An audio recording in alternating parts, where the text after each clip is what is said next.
This is what me watching the Titans game looked like.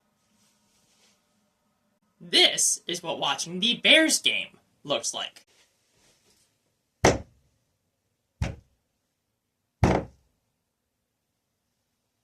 I want to tear out my eyeballs! Okay, so you may have noticed I didn't make a video last week about the Titans game. That is because I was swamped with finals. You know, it's normal college student stuff. But I gotta make that up to you. So you're not gonna get 2 recaps, because that's gonna take a lot of time, and I still want this video to be rather short, because a short video is what the Browns deserve for their trash performance today. There's still some things that should be mentioned. So very quickly, Browns lose 31-29 to the Tennessee Dwarfs. Why are they called the Dwarfs? Because they're awful. They're tiny. They are way in the bottom of the standings. Nearly every team in the NFL looks from where they are in the standings, looks down, and finds the Titans way down there.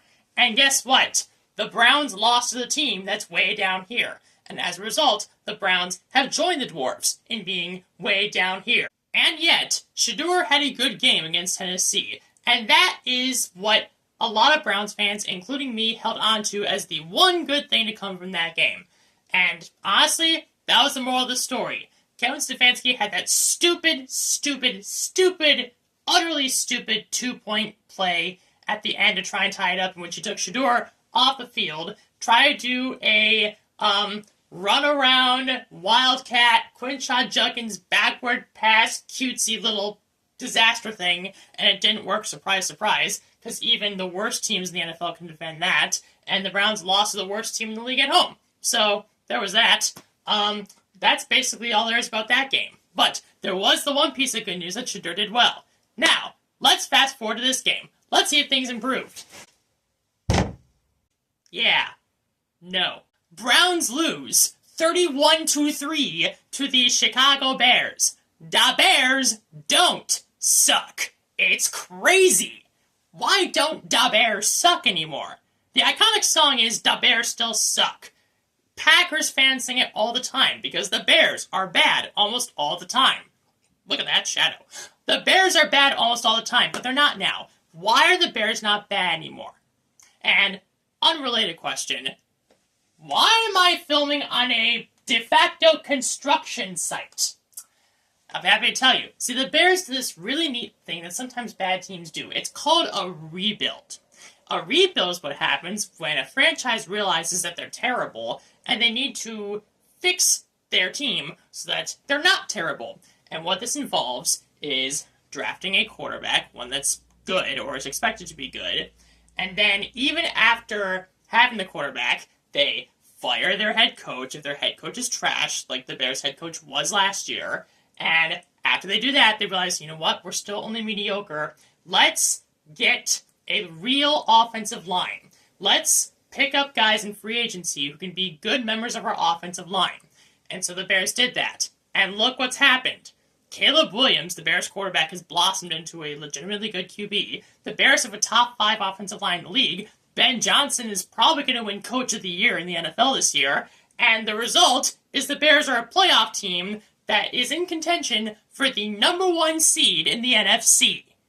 And they also plastered the Browns to earth, 31-3 today. Ooh, plaster. I didn't even think about that when I said it. That was good. You have to admit that was good. Okay. So the Bears did all that. Andrew Berry, take notes. The Bears realized that it was time to rebuild. So they rebuilt. And now they're good. Look at that. The Browns are putsying around. Hey, you know what? You know what? Kevin Stefanski has been dragging this team to the ground for 6 years, but actually it's not his fault, so let's keep him around. You know what? Andrew Berry's been making terrible decisions for 6 years, and the roster that he has now is worse at basically every position, except for maybe defensive line, than it was 6 years ago when he first came in. So you know what? Maybe we should fire Andrew Berry, but actually, no, it's not his fault because John DePodesta was there. So you know what? It's all John DePodesta's fault. Oh, but you know what? We didn't even fire him. He walked away from us. So that proves that we're the more pathetic of the two parties between DePodesta and the Browns. Guys. Boo. This is tear out my eyeballs inducing mad.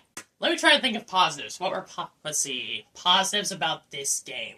Myles Garrett got 1.5 sacks. He is now 1 sack away from tying the all-time record in a single season, and he's 1.5 sacks from setting the record for most sacks in a single season by one player. Isaiah Bond had 2 catches and 2 deep bombs from Shedeur. Who else had a good game today? Who else? No one on the O-line. I mean, look at the O-line. Here it is. Here's our offensive line coming into this game. We had this conversation a couple weeks ago about how the Browns would swamp every college team they went up against because the talent in the NFL is far greater than that at the college level. This offensive line makes me reconsider the question because, oh dear, every single one of these guys was awful today. All 5. Boo. And it's not just a pass protection. You want to know why Quinshon Judkins has had terrible stats for the last 2 months? It's because of these guys. It's because of these 5 gentlemen right here.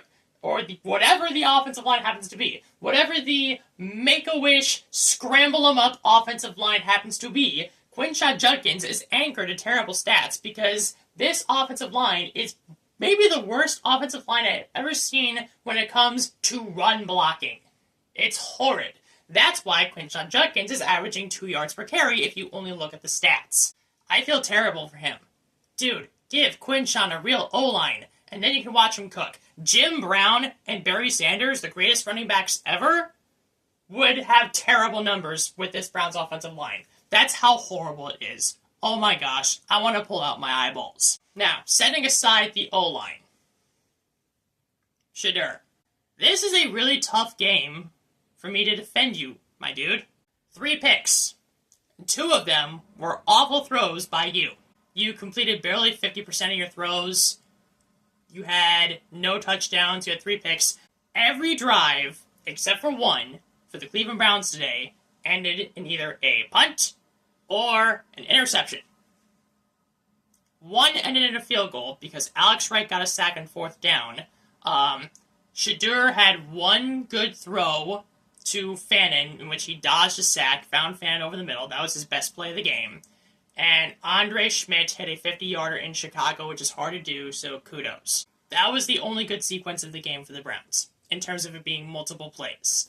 We had a couple of 40-yard bombs to Isaiah Bond. That was it.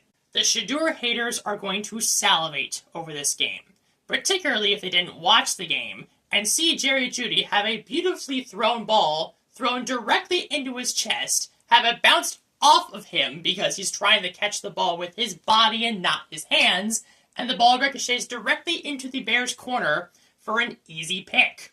And that play directly cost the Browns 7 points. That could have been the highlight of the game for the Shedeur. That was arguably Shedeur's best thrown ball all game. Instead, Jerry Jeudy, who, forget not being cool and fun, he's a straight-up bum. He is part of the reason why the Browns' offense is worthy of puke. This is a puke-worthy performance by the entire offense. Jerry Jeudy, get off the team. Oh my gosh. Shedeur was objectively bad today, and he was just made worse because the O-line was trash and Jerry Jeudy is a bum. The entire team was basically a bum today, except for Myles Garrett, Andre Schmidt, Harold Fannin, Isaiah Bond on 2 plays, Tyson Campbell for some of the game, and that's about it. The defense. Ugh. There's a reason why Ben Johnson's going to win Coach of the Year. He knows how to figure teams out. He's a good coach. He knows how to coach offenses. He knows how to develop talent, and he knows how to spot weaknesses. Yeah, he spotted them all right. The Browns allowed 31 points, and 24 of them were, in fact, the defense's fault. So the defense I can't leave off the hook here. The defense was bad today. And there was a lot of quiet quitting. Devin Bush, Grant Delpit, looking at you two especially. That was gross. And because this feast of a disastrous football game needs more side dishes, the special teams. Oh my gosh! Bubba Ventrone, get fired immediately. Oh my gosh. Every single kick return the Bears had against us went past the 40-yard line. At least it felt like it. All of them. And every time we punted, we flipped the field for 40 yards or less every single time. You should be flipping the field 45 yards at the very minimum if you have a competent special teams unit. That includes the punter and the punt return coverage. We flip the field on average by like 37, 38 yards per punt. That's gross. No wonder why the Bears had an easy time scoring points. They were always getting the ball at roughly the 40-yard line, either on their side or the Browns' side. Every single cohesive element of the Browns was awful today. The special teams, worst in the league. The offense, utterly lethargic. The defense, quitting in front of our eyes. Stefanski, bottom of the barrel. The entire coaching staff, the worst in the league, and it's not close. Everybody, and yes, now I am including Schwartz here, because this team needs a thorough reset. This team needs to rebuild. This team needs to be sculpted out. Every element that has value needs to be traded away, except for Harold Fannin and Quinshon Judkins and Myles Garrett, Denzel Ward, Carson Schwessinger. Who else? Honestly. No one on the O-line. Everyone there is either terrible or old. None of the receivers. Harold Fannin, good tight end. Judkins is a rookie. Dude, you need a rebuild. You do. Problem is, if Andrew Berry does rebuild, he'll have to admit that he's been an utter failure of a GM. So fire Andrew Berry, even though it probably won't happen. The draft class that we had in 2025 that I was upset about at the time, that actually might be the thing that enables Andrew Berry to keep his job. I hate that so much. While we're on the topic of that, actually, you notice how basically everyone in that draft class has actually outperformed my expectations, except for one guy. That one guy being Dillon Gabriel, who was also the one guy that specifically Kevin Stefanski wanted. You notice how everyone is performing above their expectations except for the Kevin Stefanski pick? Maybe we should fire Kevin Stefanski. Maybe we should fire everyone. Maybe Jimmy Haslam should sell the team. Maybe this team should be buried in the earth. Or maybe you can just admit you've been failing for a long time and rebuild like the Bears have. The solution is screaming in your face. Notice how I'm not screaming in your face.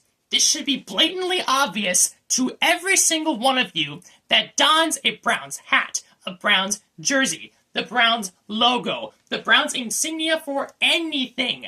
Any title related to the Browns, any position related to the Browns, any friends of friends connected to the Browns. This should be screaming in your face. This team needs to rebuild. Do it already.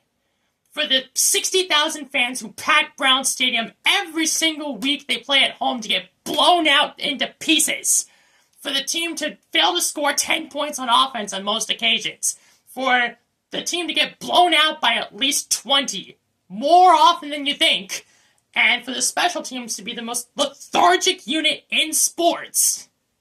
Do it for them. Admit you were wrong. Admit you don't know what you're doing. Admit you're terrible at your jobs. Fire the people responsible. And Jimmy Haslam, sell the team. Sell the team. Sell the team. Oh my gosh. I can't go up from here. There's nothing else for me to add. This... Watch. The Browns will probably do something to me to make me somehow even angrier than this, but oh my gosh, please, just rebuild. Admit you were wrong. Confession is the first step you have to take in order to recover. But you can't help somebody who doesn't believe they have a problem. You can't help people who don't want to be helped. You can't help organizations that don't want to be helped. Browns, you need help. Admit it, please. Then the fans who still somehow love you and have loved you through all of this for the last 25 years can get something tangible and long-lasting to celebrate and cheer for. You have to admit you're wrong. You have to admit the time for the rebuild is at hand. There are so many Browns fans, my age, significantly older than me, and the next generation after me, who will appreciate you just for admitting that you're wrong and trying something different so you can finally achieve some level of competence, so you can finally be a professional team. It's time to rebuild. Do it, please.